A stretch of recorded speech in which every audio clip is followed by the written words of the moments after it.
শরৎ বাদ দিয়ে ভালো হয়ে যান জামাতকে আহ্বান মির্জা ফখরুলের। জন আকাঙ্ক্ষার অর্থনৈতিক গণতন্ত্রায়নের টার্গেট বিএনপির, জানালেন আমির খসরু। 5 দেশের আলেমদের নিয়ে ঢাকায় খতমে নবুয়াত মহাসম্মেলন, বাতিলকৃত ইসলামী বিধান ফেরানোর আশ্বাস বিএনপির। ক্ষমতায় গেলে কাদিয়ানীদের অমুসলিম ঘোষণা দেবে জামাত। দাড়িপাল্লা ঠেকাতে চলছে কালো টাকার খেলা, বললেন গোলাম পরোয়ার। সনদ গণভোট প্রত্যাখ্যানের পায়তারাকারীদের প্রত্যাখ্যান করবে জনগণ, বলছে এনসিপি। তফসিল ঘোষণার পরই ঢেলে সাজানো হবে মাঠ প্রশাসন, জানিয়েছেন স্বরাষ্ট্র উপদেষ্টা। নির্বাচনে ব্যাঘাত ঘটানোর শক্তি আওয়ামী লীগের নেই, মন্তব্য প্রেস সচিবের। বিএনপি মহাসচিব মির্জা ফখরুল ইসলাম আলমগীর অভিযোগ করেছেন, দিল্লিতে বসে আবারও মানুষ মারার হুমকি দিচ্ছে শেখ হাসিনা। তার রায় ঘিরে গোলযোগ সৃষ্টির পরিকল্পনা রুখতে সবাইকে সৈনিকের মতো ভূমিকা রাখার আহ্বান জানান তিনি। একই সাথে ষড়যন্ত্র বাদ দিয়ে জামাতকে ভালো হওয়ারও আহ্বান জানান মির্জা ফখরুল। এদিকে দলের স্থায়ী কমিটির সদস্য আমির খসরু মাহমুদ চৌধুরী বলেছেন, ফ্যাসিস্ট শেখ হাসিনার পালানোর পর দেশের মানুষের মাঝে যে আকাঙ্ক্ষা তৈরি হয়েছে সেটি পূরণই বিএনপির লক্ষ্য। রিপোর্ট করছেন শুভ মাহফুজ। শনিবার বিকেলে চাঁপাইনবাবগঞ্জ সরকারি কলেজ মাঠে বাঁচাও পদ্মা বাঁচাও দেশ সবার আগে বাংলাদেশ আন্দোলনের অংশ হিসেবে আয়োজিত গণসমাবেশে প্রধান অতিথি হিসেবে অংশ নেন বিএনপি মহাসচিব মির্জা ফখরুল ইসলাম আলমগীর। এ সময় জামায়াতের কার্যক্রমের সমালোচনা করে তিনি বলেন, নির্বাচন না করলে জামায়াতের অস্তিত্ব থাকবে না। আপনারা হঠাৎ করে লাফায় উঠছেন যে ক্ষমতায় যাবেন। এই দেশের মানুষ ধর্মপ্রিয় মানুষ, ধর্মকে ভালোবাসে, আল্লাহ নবীকে ভালোবাসে, বিশ্বাস করে, কিন্তু ধর্মান্ধ নয় এবং সাম্প্রদায়িক নয়। বাংলাদেশের মানুষ আপনাদেরকে সহজে ভোট দিবে না, কারণ আপনাদেরকে তারা বিশ্বাস করে না। নির্বাচন করলে আপনারা যেহেতু পরাজিত করবেন, সেই জন্য আপনারা নির্বাচন পেছাতে চান, বন্ধ করতে চান। বিএনপির মহাসচিবের অভিযোগ, ফ্যাসিস্ট শেখ হাসিনা দিল্লিতে বসে আবারও দেশকে অস্থিতিশীল করার ষড়যন্ত্র করছে। দিল্লিতে বসে হাসিনা বিবি সেই হুকুম দিচ্ছে, মারো, উড়াও, পুরাও, বাড়িঘর জ্বালিয়ে দাও। ওই হাসিনাকে কি আর আপনারা এই দেশে ফেরত আসতে দেবেন? বন্ধুগণ, তার বিরুদ্ধে হত্যা মামলা শুরু হয়েছে, রায় হবে 17 তারিখে। এই 17 তারিখের রায় হবে। তারা পরিকল্পনা করছে যে এখানে তারা আবার কিছু গোলযোগ সৃষ্টি করতে চাইবে। আমি আপনাদের প্রতি আহ্বান জানাতে চাই, এই ফ্যাসিস্ট শক্তি আর যেন কখনো মাথা তুলে দাঁড়িয়ে আমাদের মানুষদেরকে হত্যা করতে না পারে, আমাদের সম্পদকে পাচার করতে না পারে, আমাদের বাংলাদেশের সমস্ত গণতান্ত্রিক প্রতিষ্ঠানগুলোকে ধ্বংস করতে না পারে, তার জন্য আপনাদেরকে সদা সর্বদা সৈনিকের ভূমিকা পালন করতে হবে। এর আগে দুপুরে চাঁপাইনবাবগঞ্জের মহানন্দা নদীর রাবার ড্যাম প্রকল্প এলাকা পরিদর্শন শেষে বাংলাদেশের উপর ভারতের দাদাগিরি বন্ধ করে বন্ধুসুলভ সহযোগিতামূলক আচরণের আহ্বান জানান মির্জা ফখরুল। পুরো পানির বিশ্বাস, আমাদের সীমান্তে হত্যা এবং আমাদের আপনার ব্যালেন্স অফ ট্রেড ঠিক করা, এই জিনিসগুলোকে আমরা খুব বেশি গুরুত্ব দিই। বেশি গুরুত্ব আরেকটা দিতে চাই যে আমাদের উপর দাদাগিরি বন্ধ। এদিকে ভোলার নিজ সংসদীয় আসনে এক সংবর্ধনা অনুষ্ঠানে বিএনপির স্থায়ী কমিটির সদস্য অবসরপ্রাপ্ত মেজর হাফিজউদ্দিন আহমেদ বলেন, জনগণ যেন ভোট দিতে পারে সেজন্য অনিচ্ছা থাকা সত্ত্বেও সরকারের অন্যায় সিদ্ধান্তকে মেনে নিয়েছে বিএনপি। বিভিন্ন রাজনৈতিক দল একমত হয়ে যে সংস্কার প্রস্তাব সই করেছে জাতীয় সনদে, সেই সম্পর্কে আপনারা একমত কিনা, তাহলে সিম্পল। কিন্তু এই যে 4টা প্রস্তাব দিয়েছে, কেউ হয়তো 2টায় রাজি, কেউ 3টায় রাজি, এই ধরনের প্রস্তাব পৃথিবীর কোথাও কোনো গণভোটের সময় দেওয়া হয় নাই। আমরা অনিচ্ছা সত্ত্বেও এগুলো মেনে নিয়েছি, কারণ অধিকাংশ দল তাইলে হয়তো নির্বাচনে আসবে না।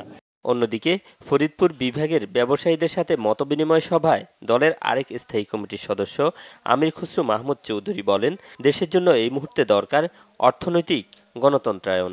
কিছু লোকের হাতে বাংলাদেশের ব্যবসা বাণিজ্য ক্ষমতা সবকিছু পুঞ্জীভূত হয়েছে।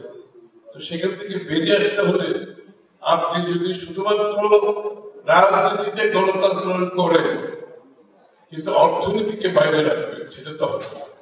এই জন্য বিএনপির নতুন স্লোগান হচ্ছে তারেক রহমান সাহেবের অর্থনীতিকে গণতন্ত্রায়ন করা। দেশের উন্নয়নে অর্থনীতিতে সব নাগরিকের অংশগ্রহণ থাকতে হবে বলেও মন্তব্য করেন আমির খসরু মাহমুদ চৌধুরী। শুভ মাহফুজ, বাংলা ভিশন, ঢাকা। গণভোটের 4টি প্রশ্নের কোনো একটার সাথে দ্বিমত থাকলে সেখানে না বলার সুযোগটা কোথায়? সরকারের কাছে জানতে চেয়েছেন বিএনপির সিনিয়র যুগ্ম মহাসচিব রুহুল কবির রিজভী। শনিবার দুপুরে রাজধানীর শ্যামলীতে বিএনপির ভারপ্রাপ্ত চেয়ারম্যান তারেক রহমানের পক্ষ থেকে অসুস্থ বেতার শিল্পী আফরোজা নিজামীকে আর্থিক সহযোগিতা প্রদান শেষে এই কথা বলেন তিনি। রিজভী বলেন, গোজামিল দিয়ে কোনো কিছু করা হলেও তা টেকসই হবে না। 90% মানুষ যদি বুঝতেই না পারে গণভোটের উদ্দেশ্য কি, তাহলে সেই তিমিরেই মানুষ থেকে যাবে। সাধারণ মানুষ যাতে বুঝতে পারে সেই আলোকে গণভোট আয়োজনের পরামর্শ দেন রিজভী। দেশের পরিস্থিতি ক্রমান্বয়ে ঘোলাটে হচ্ছে উল্লেখ করে তিনি অভিযোগ করেন, পতিত স্বৈরাচার বিপুল পরিমাণ টাকা নিয়ে বসে আছে দেশের নাশকতা সৃষ্টির জন্য। তারা দেশে ভয়াবহ পরিস্থিতি তৈরি করতে চায়। আগুন সন্ত্রাসের সংস্কৃতি তারাই তৈরি করেছে, এখন আবার সেটা শুরু করেছে। শেখ হাসিনার কাছে মানুষের রক্তের চেয়েও ক্ষমতা বড় ছিল। তখনকার আইন শৃঙ্খলা বাহিনীর সাথে তার কথোপকথনেই তার প্রমাণ হয়েছে। পতিত স্বৈরাচার বিপুল টাকা নিয়ে বিভিন্ন জায়গায় বসে আছে। পার্শ্ববর্তী দেশ থেকে সে তার কলকাঠি নাড়াচ্ছে এবং এমন ধ্বংসাত্মক নাশকতামূলক কাজ করছে যেখানে মানুষের জীবনহানি হচ্ছে। সেই গাড়ি পোড়ানো, যেটা আমরা বারবার বলেছি যে আমরা যখন হরতাল দিয়েছি গণতন্ত্রের জন্য, আমরা গণতন্ত্র পুনরুদ্ধারের জন্য যখন কথা বলেছি, তখন কৃত্রিমভাবে তারা নিজেরাই নাশকতা করে চাপিয়ে দেওয়ার চেষ্টা করত বিরোধী দলের উপর, বিএনপির উপর। কিন্তু আমরা বলেছি যে ওই সমস্ত নাশকতায় তাৎক্ষণিক যারা ধরা পড়তো, হয় যুবলীগের লোক তারা, নাহলে ছাত্রলীগের লোক। প্রত্যেকটি জায়গায় তার প্রমাণ আছে। 5টি দেশের আলেম ওলামাদের নিয়ে গতকাল ঢাকায় প্রথমবারের মতো অনুষ্ঠিত হলো আন্তর্জাতিক খাতমে নবুয়াত মহাসম্মেলন। সম্মেলনে যোগ দিয়ে বিএনপি স্থায়ী কমিটির সদস্য সালাউদ্দিন আহমেদ জানিয়েছেন, সকল দল একসাথে থাকলে সংবিধান থেকে সরিয়ে ফেলা ইসলামিক বিধানগুলো ফিরিয়ে আনবে বিএনপি। আর ক্ষমতায় গেলে কাদিয়ানীদের অমুসলিম ঘোষণা করা হবে বলে জানান জামায়াতে ইসলামের সহকারী সেক্রেটারি জেনারেল রফিকুল ইসলাম খান। কাদিয়ানীদের রাষ্ট্রীয়ভাবে অমুসলিম ঘোষণার দাবিতে গণস্বাক্ষর ও ডিসিদের স্মারকলিপি দেয়া শেষে ডিসেম্বরে জাতীয় সম্মেলনের ঘোষণা দেয়া হয় মহাসম্মেলন থেকে। মোবাশের আহমদের রিপোর্ট। খতমে নবুয়াত সংরক্ষণ কমিটি বাংলাদেশ আয়োজিত আন্তর্জাতিক খতমে নবুয়াত মহাসম্মেলনে শনিবার রাজধানী সোহরাওয়ার্দী উদ্যানে যোগ দেন সৌদি আরব, পাকিস্তান, মিশর, ভারত ও বাংলাদেশের শীর্ষ আলেমেরা। যোগ দেন বিএনপি সহ দেশের ইসলামী সমমনা দলগুলোর নেতারাও। সম্মেলন থেকে কাদিয়ানীদের রাষ্ট্রীয়ভাবে অমুসলিম ঘোষণা করার জোর দাবি তোলেন ইসলামিক সমমনা দলগুলোর নেতারা। কাদিয়ানীদেরকে অমুসলিম কাফের ঘোষণা করে সংসদে আইন পাস করবেন, এটা আমাদের এই সোহরাওয়ার্দী উদ্যান থেকে আজকে দাবি থাকবে। কোন মাপের সাথে আমি নওয়াজ লোক আসছিল, তাকেও বলছি, আমাদের বিএনপির লোক আসছিল, তাকেও বলছে, আপনারা যদি ক্ষমতায় যাইয়া কাফের ঘোষণা না দেন, আপনাদের বিরুদ্ধে ঘোষণা করো। আমন্ত্রিত অতিথির বক্তব্যে বিএনপির স্থায়ী কমিটির সদস্য সালাউদ্দিন আহমেদ জানান, সকল দল একসাথে থাকলে আগামীতে মুসলমানদের দাবি জাতীয় সংসদের মাধ্যমে বাস্তবায়ন করবে তার দল। আর ক্ষমতায় গেলে কাদিয়ানীদের অমুসলিম ঘোষণা করা হবে বলে জানায় জামায়াতে ইসলামের সহকারী সেক্রেটারি জেনারেল রফিকুল ইসলাম খান। জনগণ যদি আমাদেরকে নির্বাচিত করে, এই বাংলাদেশের আগামী দিনে অমুসলিম কাদিয়ানী অমুসলিম ঘোষিত হবে ইনশাআল্লাহ। এগুলো কার্যকর করার জন্য, এই প্রস্তাব গ্রহণ করার জন্য সবাইকে ঐক্যবদ্ধ থাকতে হবে। জাতীয় সংসদে সবাইকে ঐক্যবদ্ধ থাকতে হবে এবং সারা বাংলাদেশের মুসলমানদেরকে ঐক্যবদ্ধ থাকতে হবে। আমরা ইনশাআল্লাহ আপনাদের এই প্রস্তাব গ্রহণ করব। কাদিয়ানীদের অমুসলিম ঘোষণা করার দাবিতে গণস্বাক্ষর ও দেশের সকল জেলায় ডিসি বরাবর স্মারকলিপি দেওয়া সহ ডিসেম্বর মাসে একটি জাতীয় সম্মেলন আহ্বান করা হবে বলেও জানানো হয় সম্মেলন থেকে। মোবাশের আহমেদ, বাংলা ভিশন, ঢাকা। জামায়াতে ইসলামের সেক্রেটারি জেনারেল অধ্যাপক মিয়া গোলাম পরওয়ার বলেছেন, আবারও 2014, 18 ও 24 সালের মতো নির্বাচন হলে জাতির ভাগ্যে দুর্ভোগ নেমে আসবে। দায়ীরা স্বৈরাচারের মতো পালানোর সুযোগ পাবে না। শনিবার খুলনায় 0 পয়েন্টে জামায়াতে ইসলামের ভোটার সমাবেশে যোগ দিয়ে তিনি এসব কথা বলেন। গোলাম পরওয়ার আরও বলেন, দাড়িপাল্লাকে ঠেকানোর জন্য বস্তা ভরা কালো টাকার খেলা চলছে। টাকা দিয়ে ভোট না কিনে মসজিদ মাদ্রাসায় দান করতে বললেন তিনি। খুলনা 5 আসনের দাড়িপাল্লার প্রার্থী গোলাম পরওয়ার বলেছেন, আগামী নির্বাচন স্বচ্ছ করার জন্য প্রশাসনকে নিরপেক্ষ থাকতে হবে। গেল বছরগুলোর মতো নির্বাচন হলে দুর্ভোগ নেমে আসবে বলেও হুঁশিয়ারি দেন তিনি। এবারের নির্বাচন যদি 14, 18, 24-এর মতো নির্বাচন হয়, জাতির ভাগ্যে দুর্ভোগ নেমে আসবে। ভোট কেন্দ্রগুলো পাহারা দেবেন, ভোটারদের জন্য ভয়ভীতি, কালো টাকা দিয়ে প্রচন্ড চাপ সৃষ্টি করা না হয়। প্রত্যেক দল এবং প্রার্থী সমান সুযোগ দিয়ে যেন নির্বাচনী কাজ করতে পারে। আগে যারা দলের পক্ষে কাজ করেছে সেই ওসি, পুলিশ, এসপিরা সব পালিয়ে গেছে, তারা এখন ট্রাইব্যুনালে হাজির। প্রধান বিচারপতি পালিয়ে গেছে, বাইতুল মুকাররমের খতিব পালিয়ে গেছে, ডিআইজি পালিয়ে গেছে, পুলিশ কমিশনার পালিয়ে গেছে, ওসিরা চাকরি ছেড়ে বর্ডার দিয়ে ইন্ডিয়ায় চলে গেছে। আপনাদের বিরুদ্ধেও যদি সেই অভিযোগ আসে, আপনারা কি দেবার পালাবার পথ পাবেন না। জুলাই পরবর্তীতে রাজনৈতিক দলগুলোর অনৈক্য দেশের অগ্রযাত্রায় সবচেয়ে বড় অন্তরায় বলেছেন জাতীয় নাগরিক পার্টি এনসিপির নেতারা। দলটির সদস্য সচিব আখতার হোসেন বলেছেন, সনদ নিয়ে গণভোট যারা প্রত্যাখ্যানের পায়তারা করবে, জনগণ তাদেরকেই প্রত্যাখ্যান করবে। রিপোর্ট করছেন মুহিবুল্লাহ মুহিব। রাজধানীর ফার্মগেট এলাকায় কৃষি গবেষণা কাউন্সিল মিলনায়তনে অনুষ্ঠিত হয় তরুণ কৃষি উদ্যোক্তা, জাতীয় অর্থনীতির নতুন শক্তি, টেকসই কৃষি উদ্ভাবনী ও সবুজ ভবিষ্যতের পথে তরুণদের অঙ্গীকার শীর্ষক আলোচনা সভা। এতে অংশ নেন জাতীয় নাগরিক পার্টি এনসিপির সদস্য সচিব আখতার হোসাইন। এ সময় তিনি জুলাই জাতীয় সনদ বাস্তবায়ন প্রক্রিয়ায় গোজামিলের অভিযোগ তোলেন। সনদ নিয়ে কয়েকটি দলের অবস্থানের সমালোচনা করেন আখতার। জুলাই সনদের বিষয় নিয়ে অনেকগুলো দল যে ধোঁয়াশার জায়গা তৈরি করছেন সেটাকে আমরা সন্দেহের চোখে দেখি, কিন্তু ইদানিং একটি দলের নেতারা চূড়ান্তভাবে গণভোটের রায়কে প্রত্যাখ্যান করার মতামত ব্যক্ত করছেন। তারা গণভোটে না দেওয়ার জন্য ক্যাম্পেইন করেছেন, কিন্তু বাংলাদেশের জনগণ সেটাকে প্রত্যাখ্যান করেছে। তারা সে ক্যাম্পেইন থেকে তারা সরে আসতে তারা বাধ্য হয়েছেন, কিন্তু তারপরেও এখনো পর্যন্ত তারা বাংলাদেশের জনগণের রায়কে শ্রদ্ধা দেখাবেন সেই ধরনের কোনো মতিগতি আমরা সেই রাজনৈতিক দলের মধ্যে প্রত্যক্ষ করছি না। এ সময় দলটির যুগ্ম আহ্বায়ক সামান্তা শারমিন বলেন, বাংলাদেশের রাজনীতি এখনো ঔপনিবেশিক ধারা থেকে বের হতে পারেনি। আর দলটির যুগ্ম মুখ্য সমন্বয়ক হান্নান মাসুদ বলেছেন, জনগণের টাকায় ভর্তুকি দিয়ে তৈরি করা সার পার্শ্ববর্তী দেশে পাচার হয়, অথচ দেশের কৃষকরা সার পায় না। এই লুটেরাদের হাত থেকে দেশকে রক্ষা করার আহ্বান জানান তারা। পার্লামেন্টে আল্লাহ আমাদের সুযোগ দেয় এবং দেশের মানুষ যদি আমাদেরকে ম্যান্ডেট দেয়, এই রাষ্ট্র কাঠামোতে, এই সরকারের ব্যবস্থায় কত রকমের সিন্ডিকেট আছে, কত রকমের বাধা আছে, কত রকমের এই লোকাল গভর্নমেন্টকে মানে শক্তিশালী না করার পিছনে কত রকমের মানে বাধা কাজ করে, এগুলো সব কিছু আমরা বলে দিতে চাই। আওয়ামী লীগ আমলেই কৃষি যন্ত্রপাতি বিতরণের জন্য, বিনামূল্যে বিতরণের জন্য কয়েক হাজার কোটি টাকা বরাদ্দ করা হয়েছিল এবং তার মধ্য থেকে প্রায় 4,500 ট্রাক্টর কিনা হয়েছে, তার মধ্যে একটা ট্রাক্টরও কৃষকদের কাছে পৌঁছায় নাই। আগামীতে জাতীয় সংসদে আধিপত্যবাদ এবং লুটেরাদের বিরুদ্ধে প্রতিবাদ অব্যাহত রাখতে এনসিপি ভূমিকা রাখবে বলেও উল্লেখ করেন বক্তারা। বাংলাদেশের যে কৃষি সম্প্রসারণ। মুহিবুল্লাহ মুহিব, বাংলা ভিশন, ঢাকা। স্বরাষ্ট্র উপদেষ্টা অবসরপ্রাপ্ত লেফটেন্যান্ট জেনারেল মোহাম্মদ জাহাঙ্গীর আলম চৌধুরী বলেছেন, তফসিল ঘোষণার পরই নির্বাচনের জন্য লটারির মাধ্যমে মাঠ প্রশাসন ঢেলে সাজানো হবে। শনিবার দুপুরে পটুয়াখালী সার্কিট হাউসে তিনি এসব কথা বলেন। নির্বাচনের 9 দিনের জন্য বিশেষ আইন শৃঙ্খলা রক্ষাকারী বাহিনী মাঠে নামবে। এর মধ্যে নির্বাচনের আগে 5 দিন, নির্বাচনের দিন এবং নির্বাচনের পরের 3 দিন কঠোর নিরাপত্তা ব্যবস্থা বহাল থাকবে। তবে দেশের পরিস্থিতি অনুযায়ী এই সময়সীমা সমন্বয় করা হতে পারে বলে জানান স্বরাষ্ট্র উপদেষ্টা। আইন শৃঙ্খলা পরিস্থিতি নিয়ে উপদেষ্টা বলেন, সেনাবাহিনীর 30,000 সদস্য এখনো মাঠে আছে। নির্বাচনের সময় প্রায় 1 লাখ সেনা সদস্য মোতায়েন থাকবে। আমাদের এখানে সেনাবাহিনী আছে মাঠে 30,000 প্লাস, হয়তো আস্তে আস্তে হয়তো আমরা তাদের উঠাবো এক সময়।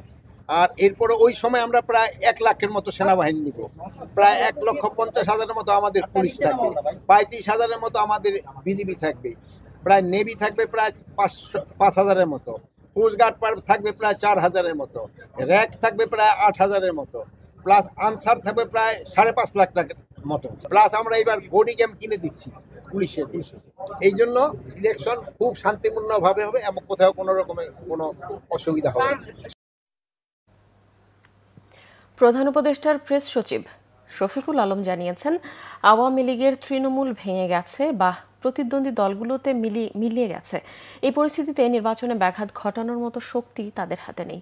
শনিবার সামাজিক যোগাযোগ মাধ্যম ফেসবুকে নিজের ভেরিফাইড অ্যাকাউন্টে দেয়া এক স্ট্যাটাসে তিনি এই মন্তব্য করেন। তিনি বলেন, বিএনপি সংসদীয় আসনের প্রার্থীদের তালিকা প্রকাশ করলে ব্যাপক বিশৃঙ্খলা দেখা দিতে পারে, এমন শঙ্কা ছিল সর্বত্র। অনেকেই ধারণা করেছিল শত শত প্রত্যাশী প্রার্থীর সিদ্ধান্ত মানতে অস্বীকৃতি জানাবে, বিক্ষোভ করবে, এমনকি দলীয় মনোনীত প্রার্থীদের সমর্থকদের সঙ্গেও সংঘাত বাঁধতে পারে। কিন্তু দুটি ক্ষুদ্র ঘটনার বাইরে পুরো ঘোষণা প্রক্রিয়া আশ্চর্যজনকভাবে শান্তিপূর্ণ ছিল। আওয়ামী লীগ দীর্ঘদিন ধরে দাবি করে এসেছে যে তাদের বিশাল তৃণমূল নেটওয়ার্ক আছে যা যে কোনো নির্বাচন ব্যাহত করতে সক্ষম, কিন্তু গত কয়েকদিনের ঘটনা প্রবাহই প্রমাণ করেছে তাদের বাস্তব মাঠ সংগঠনের ক্ষমতা অত্যন্ত সীমিত।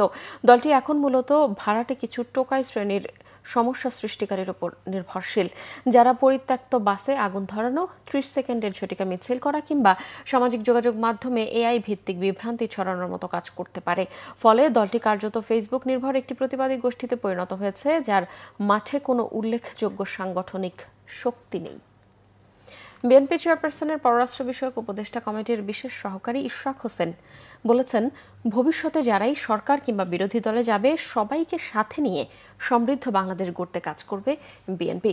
প্রয়াত বীর মুক্তিযোদ্ধা সাদেক হোসেন খোকার ৬ষ্ঠ মৃত্যুবার্ষিকী উপলক্ষে শনিবার ঢাকা মহানগর দক্ষিণ ওয়ারী থানা ৩৪ নম্বর ওয়ার্ড আয়োজিত স্মরণ সভা ও দোয়া মাহফিলে তিনি এইসব কথা বলেন। তিনি বলেন, গণতন্ত্রকামী দল একসাথে থাকলে বহিঃশত্রু হামলা করতে পারবে না। আওয়ামী লীগের মতো ফ্যাসিস্ট দল বাংলাদেশে গণতন্ত্র বিকশিত হতে দেয়নি উল্লেখ করে বিএনপির নেতা বলেন, আওয়ামী লীগ ঘরে ঘরে চাকরি দেওয়ার কথা বলে ঘরে ঘরে লাশ উপহার দিয়েছে। এ সময় বীর মুক্তিযোদ্ধা প্রয়াত সাদেক হোসেন খোকার বর্ণাঢ্য রাজনৈতিক জীবন নিয়েও আলোচনা করেন বক্তারা। অন্য কোনো দেশেরও দাস না, কোনো দলেরও দাস না, কোনো ব্যক্তিরও দাস না। এই দেশের প্রত্যেকটি নাগরিক তারা সমান অধিকার নিয়ে বসবাস করবে, সমান মর্যাদা নিয়ে বসবাস করবে, এবং এটাই হচ্ছে এই কারণেই বাংলাদেশটা প্রতিষ্ঠা হয়েছিল। যারাই নির্বাচিত হবে তারা সরকার পরিচালনা করবে, যারা বিরোধী দলে থাকবে তারা বিরোধী দলে থাকবে, কিন্তু আমরা পাশাপাশি সহ অবস্থান করে আমরা একসাথে বসবাস করতে চাই। আমরা বাংলাদেশকে একটা শক্তিশালী সমৃদ্ধ রাষ্ট্র হিসেবে গড়ে তুলতে চাই, যাতে কোনো বহির্শত্রু বাইরের দেশের কোনো দেশ এসে আমাদের উপরে ছড়ি ঘুরাতে না পারে, সেই বাংলাদেশ আমরা গড়ে দিতে চাই। রংপুরে ব্যবসায়ী আশরাফুল হককে ২৬ টুকরা করে হত্যার ঘটনায় তার ঘনিষ্ঠ বন্ধু জরেজুল ইসলাম ও তার বান্ধবী শামীমা আক্তার ওরফে কোহিনুরের ৫ দিনের রিমান্ড মঞ্জুর করেছে আদালত। তবে খুনের উদ্দেশ্য নিয়ে দুরকমের তথ্য দিয়েছে র্যাব ও ডিবি বলছে ত্রিভুজ প্রেমের বলি আশরাফুল, আর র্যাব জানিয়েছে ব্ল্যাকমেইল করে টাকা আদায়ের উদ্দেশ্য ছিল খুনিদের। বিস্তারিত জানাচ্ছেন জিয়া খান। বৃহস্পতিবার বিকেলে হাইকোর্ট সংলগ্ন জাতীয় ঈদগাহ মাঠের সামনে থেকে উদ্ধার করা হয় নীল রঙের দুটি ড্রাম। ভেতর থেকে ২৬ টুকরা খণ্ডিত মরদেহ উদ্ধার করে পুলিশ। ফিঙ্গারপ্রিন্ট সহায়তা জানা যায় টুকরোগুলো রংপুরের ব্যবসায়ী আশরাফুল হকের। খুনের ঘটনায় শুক্রবার রাতে দাউদকান্দি থেকে ডিবি গ্রেফতার করে আশরাফুলের ঘনিষ্ঠ বন্ধু জরেজুল ইসলামকে। সেই রাতেই র্যাব কুমিল্লা থেকে গ্রেফতার করে জরেজের বান্ধবী শামীমা আক্তার ওরফে কোহিনুরকে। সংস্থা দুটির দাবি, হত্যাকাণ্ডে ব্যবহৃত চাপাতি, হাতুড়ি, দড়ি, স্কচ টেপও জব্দ করেছেন তারা। এছাড়া ভিকটিমের রক্তমাখা জামাকাপড়ও উদ্ধার করে সংস্থা দুটি। র্যাব জানায়, ব্ল্যাকমেইল করে টাকা হাতিয়ে নেওয়ার উদ্দেশ্যেই রংপুর থেকে ঢাকার শনিরাখড়ায় আশরাফুলকে নিয়ে আসে জরেজ। ধারণ করা হয় শামীমার সাথে আশরাফুলের অন্তরঙ্গ ভিডিও। রংপুর হতে ঢাকায় আসার পূর্বেই জরেজ তার প্রেমিকা শামীমা আক্তার কোহিনুরকে ফোনে জানায় ভিকটিম আশরাফুলের সহিত সে যেন অন্তরঙ্গ ভিডিও ধারণ করে এবং পূর্ব পরিকল্পনা অনুযায়ী সে ভিডিও দেখিয়ে যাতে তারা ১০ লক্ষ টাকা আমাদের যে আশরাফুল তার কাছ থেকে আদায় করতে পারে। শামীমা মালটার শরবতের সাথে ঘুমের ওষুধ খাইয়ে হালকা অচেতন করে যাতে বাইরে হতে জরেজ অন্তরঙ্গ মুহূর্তের ভিডিও ধারণ করলে আশরাফুল তা বুঝতে না পারে। পরবর্তীতে যখন একান্ত সময় কাটায় তখন জরেজ বাইরে হতে ভিডিও ধারণ করে থাকে। ডিবি বলছে, জরেজ ও শামীমা স্বামী স্ত্রী পরিচয়ে বাসা ভাড়া নেয় শনিরাখড়ায়। এ সময় আশরাফুলের অনৈতিক চাওয়া নিয়ে তার সাথে দ্বন্দ্ব হয় জরেজের। যেটা একটা ত্রিভুজ প্রেমের কাহিনী। আসলে হত্যাকাণ্ডটা ঘটেছে এই প্রেম ঘটিত সংকটে। যখন বাসার ভিতরে এসে জানতে পারছে যে তার বন্ধু শহীদুল তার উপর আসক্ত হয়ে গেছে, তার প্রতি আসক্ত হয়ে গেছে, তখন এ একটু অভিমানে চলে গেছে। বলছে যে আমি 3 বছর হলো, আমি যে কথাটা বললাম যে 3 বছর হলো এই মেয়ের সঙ্গে সম্পর্ক আমার, তুমি তাকে বড় ভাই ছোট বোন বলে জানো, সে তোমাকে বড় ভাই বলে সম্বোধন করে, এটি আমি জানি, এখন তুমি তার সঙ্গে শারীরিকভাবে করতে চাচ্ছ এটা কেন? এই অভিমানে জারেজুল কিন্তু বের হয়ে গেছে। এছাড়া জরেজের নেশা করার বিষয় নিয়েও 2 রকমের তথ্য দিয়েছে র্যাব, ডিবি। আশরাফুল যখন পুরোপুরি অচেতন হয়ে পড়ে তখন জরেজ আশরাফুলের হাত দড়ি দিয়ে বেঁধে ফেলে এবং মুখ কস্টেপ দিয়ে আটকিয়ে দেয়। জরেজ এক পর্যায়ে অতিরিক্ত ইয়াবা সেবন করে উত্তেজিত হয়ে অচেতন থাকা ভিকটিম আশরাফকে হাতুড়ি দিয়ে এলোপাথারি পেটাতে থাকে। তার আঘাতে এবং মুখ স্কচ টেপ দিয়ে বাঁধা থাকায় শ্বাস না নিতে পেরে ঘটনাস্থলে ভিকটিম আশরাফুল মৃত্যুবরণ করেন। না, আমরা এরকম কিছু পাইনি, মাদকের কোনো সংশ্লিষ্টতা বা ওখানে যে সমস্ত ইয়াবা খেলে আপনি জানেন যে কিছু আলামত থাকবে, ওরকম কিছু পাওয়া যায়নি। আশরাফুলকে হত্যা থেকে শুরু করে 2টি নীল ড্রামে করে লাশ গুম এবং ঘাতকদের আত্মগোপনে চলে যাওয়ার পেছনে আরও কেউ জড়িত কিনা তাও ক্ষতি দেখছে আইনশৃঙ্খলা বাহিনী। জিয়া খান, বাংলা ভিশন, ঢাকা। তথ্য উপদেষ্টা মাহফুজ আলম বলেছেন, রাজনৈতিক দলগুলো চাইলে সরকার সব ধরনের সমস্যারই সমাধান করতে পারত। শনিবার রাজধানীর 20 অডিটোরিয়ামে উইমেন ইন ডেমোক্রেসি আয়োজিত এক গোলটেবিল বৈঠকে তিনি এই মন্তব্য করেন। উপদেষ্টা বলেন, অনেকেই বলেন অন্তর্বর্তীকালীন সরকার কোনো সরকার নয়, এটা একটা পরিষদ। তাদের উদ্দেশ্যে মাহফুজ আলম বলেন, সব রাজনৈতিক দলের সমর্থনেই তো এই সরকার গঠন হয়েছিল। উপদেষ্টা আরও বলেন, নারীর ক্ষমতায়ন নিয়ে কোনো দল স্ববিরোধী কাজ করছে। গোলটেবিল আলোচনায় বিএনপির ভারপ্রাপ্ত চেয়ারম্যান উপদেষ্টা ডক্টর মাহাদি আমিন বলেছেন, বিএনপি সরকার পরিচালনার দায়িত্ব পেলে নারীদের ক্ষমতায়ন ও নিরাপত্তা নিশ্চিতে অগ্রাধিকার ভিত্তিক পরিকল্পনা রয়েছে। আলোচনায় অংশ নেন নাগরিক ঐক্যের সভাপতি মাহমুদুর রহমান মান্না ও গণসংহতি আন্দোলনের প্রধান সমন্বয়ক জুনায়েদ সাকি সহ বিভিন্ন রাজনৈতিক দল ও সংগঠনের প্রতিনিধিরা।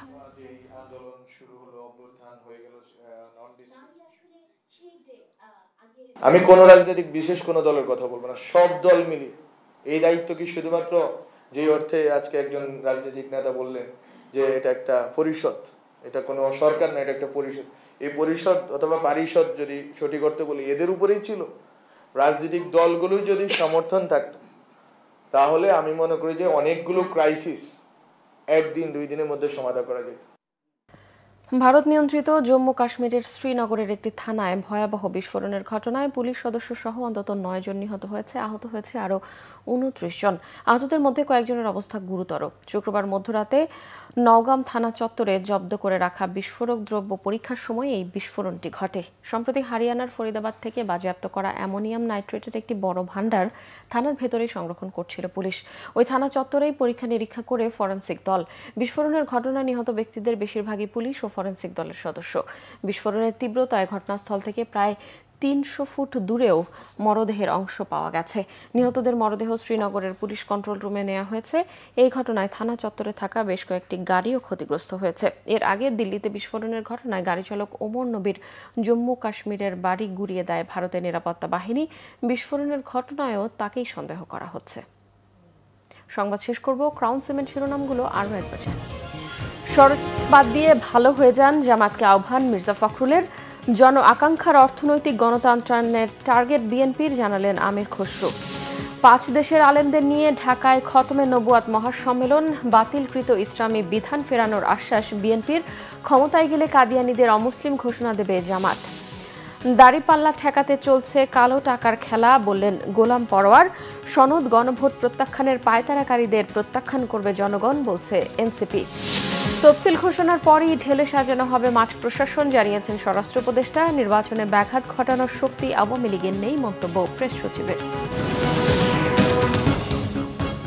এই ছিল এখনকার মতো। পরের সংবাদ সকাল 10টায়, এর আগে সকাল 9টায় রয়েছে নিউজ টপ 10 দেখার আমন্ত্রণ রইল। এছাড়াও বাংলাভিশন সংবাদ ও সংবাদ সংশ্লিষ্ট অনুষ্ঠান দেখতে ভিজিট করুন www.bbnews24.com ও facebook.com/banglavishnnews এবং সাবস্ক্রাইব করুন youtube.com/banglavishnnews। এখন সঙ্গে থাকায় ধন্যবাদ সবাইকে।